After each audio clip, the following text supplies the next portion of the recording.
রাজধানী ঢাকায় এবং আশেপাশের এলাকায় গত 24 ঘন্টায় 22 মিলিমিটার বৃষ্টিপাত রেকর্ড করা হয়েছে। একই সাথে আজও হালকা বৃষ্টির আভাস দিয়েছে আবহাওয়া অধিদপ্তর। রবিবার সকাল 7টা থেকে পরবর্তী 6 ঘন্টায় ঢাকা ও তার পার্শ্ববর্তী এলাকার জন্য দেওয়া আবহাওয়ার এই পূর্বাভাস দিয়েছে সংস্থাটি। পূর্বাভাসে বলা হয়েছে, আজ দিনের প্রথমার্ধে আকাশ আংশিক মেঘলা থেকে অস্থায়ীভাবে মেঘলা থাকতে পারে এবং কিছু এলাকায় হালকা বৃষ্টিপাতের সম্ভাবনা রয়েছে। এ সময়ে দক্ষিণ পূর্ব ও দক্ষিণ দিক থেকে ঘন্টায় 10 থেকে 15 কিলোমিটার বেগে বাতাস প্রবাহিত হতে পারে। দিনের তাপমাত্রা সামান্য বাড়তে পারে।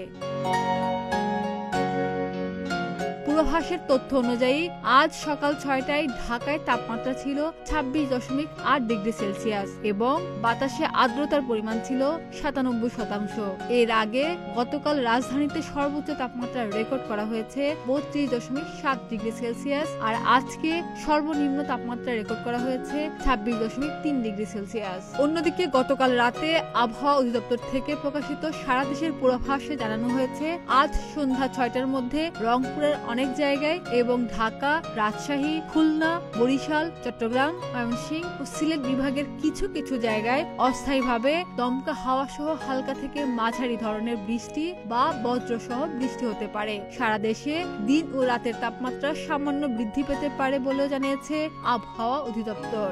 ডেস্ক রিপোর্ট, প্রতিদিনের বাংলাদেশ।